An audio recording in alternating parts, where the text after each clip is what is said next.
പറ്റി പറയുമ്പോൾ ശരിക്കും പറഞ്ഞാൽ മൂവരുടെ മരണം നമ്മളോട് എന്തൊക്കെയോ പറയാൻ ഇങ്ങനെ ബാക്കി വെച്ചിട്ട് പോയ മാതിരിയാണ് എനിക്കൊക്കെ തോന്നുന്നത്. കാരണം കഴിഞ്ഞ ഒരു മീറ്റിങ്ങിൽ, എക്സിക്യൂട്ടീവ് മീറ്റിങ്ങിൽ ഞങ്ങൾ തമ്മിൽ കണ്ടു. മിക്കവാറും എല്ലാ എക്സിക്യൂട്ടീവ് മീറ്റിങ്ങിലും കാണുമ്പോൾ എന്തെങ്കിലുമൊക്കെ കാര്യങ്ങൾ സംസാരിക്കാറുണ്ടായിരുന്നു. പക്ഷേ ഈ മരിക്കുന്നതിന് മുമ്പ് നടന്ന ആ ഒരു എക്സിക്യൂട്ടീവ് മീറ്റിങ്ങിൽ സത്യം പറഞ്ഞാൽ അന്ന് എന്തൊക്കെയോ തിരക്ക് കാരണം അത് സംസാരിക്കാൻ പറ്റില്ല.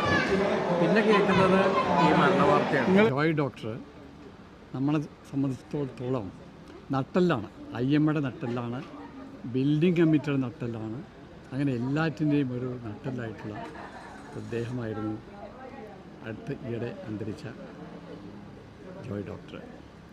നിങ്ങൾക്ക് പണ്ടേ പരിചയം ഉണ്ടാവില്ലേ?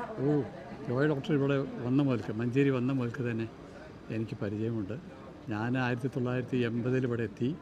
ജോയ് ഡോക്ടർ കുറച്ച് കാലം കൂടി കഴിഞ്ഞിട്ട് ഇവിടെ എത്തി. ഒരു ചെറിയ ക്ലിനിക്ക് പോലെ ആദ്യം തുടങ്ങി.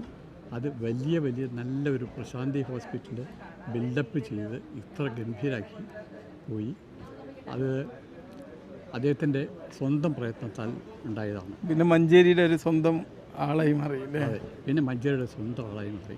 ആ നാട്ടുകാർക്ക് വളരെ ഇഷ്ടം, കൊളീഗ്സിന് വളരെ ഇഷ്ടം, അവിടെ പ്രവൃത്തിയെടുക്കുന്നവർക്ക് ഇഷ്ടം, എല്ലാവർക്കും വളരെ തൃപ്തനായിട്ടുള്ള ഒരു ഡോക്ടറായിരുന്നു നമ്മുടെ അന്തരിച്ച ജോയ് ഡോക്ടർ. ഏത് കാര്യത്തിനും ഏത് പ്രശ്നങ്ങൾക്കും പരിഹാരം കാണാൻ ജോയ് ഡോക്ടർ മുന്നോട്ട് വന്നാൽ നടക്കും എന്നുള്ളതിന് പല തെളിവുകളുമുണ്ട്.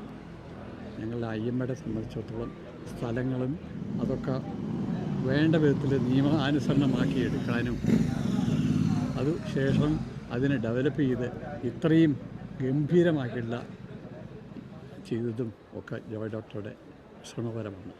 അതിനനുസരിച്ച് നമ്മളുടെ പ്രസിഡൻറ്റും സെക്രട്ടറി, ട്രഷറർ അവരൊക്കെ അതിനോട് അനുബന്ധിച്ച് ഉണ്ടായിരുന്നു. എങ്കിലും ബ്രെയിൻ ജോയ് ഡോക്ടറായിരുന്നു. Thank you. ജോയ് ഡോക്ടർ എൻ്റെ വളരെ ക്ലോസ് ഫ്രണ്ടാണ്. കാരണം ഞങ്ങൾ 1980 തൊട്ടുള്ള പരിചയമാണ്. ജോയ് ഡോക്ടർ അന്ന് ഇവിടെ ഇടവണ്ണപ്പാറയും പിന്നെ മഞ്ചേരിയും കോട്ടക്കലൊക്കെ വർക്ക് ചെയ്യുന്ന കാലം തൊട്ടുള്ള പരിചയമാണ്. ഞാനും 80 തൊട്ട് മഞ്ചേരിയിലുണ്ട്. അങ്ങോട്ട് നമ്മളൊരു ഫാമിലി ഫ്രണ്ട്സ് തന്നെയാണ്. ഈ മഞ്ചേരിക്കാരനായി മാറിയില്ലേ പുറത്തുനിന്ന് വന്നിട്ട്? അതെ, വളരെ നല്ല ഫ്രണ്ട്ലി ആയിട്ടുള്ള ആളാണ്. പേഷ്യൻസായിട്ടും ഡോക്ടേഴ്സായിട്ടും പബ്ലിക്കായിട്ടും ഒക്കെ നല്ലൊരു ഇടപാട് ഉള്ള വ്യക്തിയാണ്.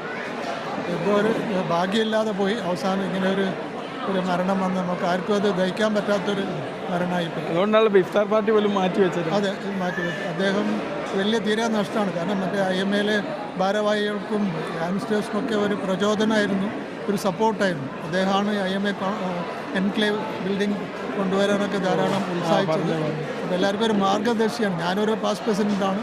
എനിക്ക് ശേഷം വീണ്ടും ജോയ് ഡോക്ടറും പ്രസിഡൻ്റായിരുന്നു. അപ്പോൾ ഒക്കെ അഡ്മിനിസ്ട്രേഷനിലും പിന്നെ ഓർഗനൈസേഷനിലൊക്കെ നല്ലൊരു മാർഗ്ഗദർശിയായിരുന്നു അദ്ദേഹം. ഒരു ചിരിച്ച മുഖത്തോടു കൂടി എല്ലാവരും അപ്രോച്ച് ചെയ്യുന്നു. വലിയ തീരാ നഷ്ടം തന്നെയാണ്. പക്ഷെ അദ്ദേഹത്തിൻ്റെ മാതൃക നമ്മൾ നമ്മുടെ പ്രൊഫഷണൽ ലൈഫിലും പേഴ്സണൽ ലൈഫിലും പിന്തുടരണം എന്ന് മാത്രമേ എനിക്ക് പറയാനുള്ളൂ. അതാണ് നമ്മൾ അദ്ദേഹത്തിൻ്റെ ഓർമ്മയോട് ചെയ്യുന്ന ഒരു നല്ല കാര്യമാണ്. Thank you.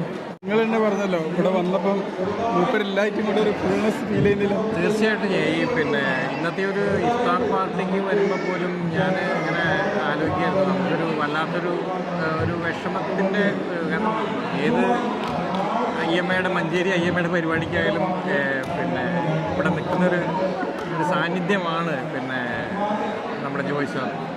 ശരിക്കും ജോയ് സാറിൻ്റെ ആ ഒരു പ്രസൻസ് ഇല്ലാന്നിങ്ങനെ നമ്മൾ ഓർക്കുമ്പോൾ ഒരു ഭയങ്കര വിഷമം ഉണ്ടാക്കുന്നുണ്ട്. എനിക്ക് തോന്നുന്നു എൻ്റെ മാതിരി തന്നെ ആയിരിക്കും പല ആളുകളെ സമയത്തോളം ഇതേ ഒരു പിന്നെ ദുഃഖം ഉണ്ടാവും. എന്തൊക്കെയോ പറയാൻ ബാക്കി വെച്ച് പോയ മാതിരിയാണ് ജോയ് സാറിൻ്റെ ഒരു വിയോഗം.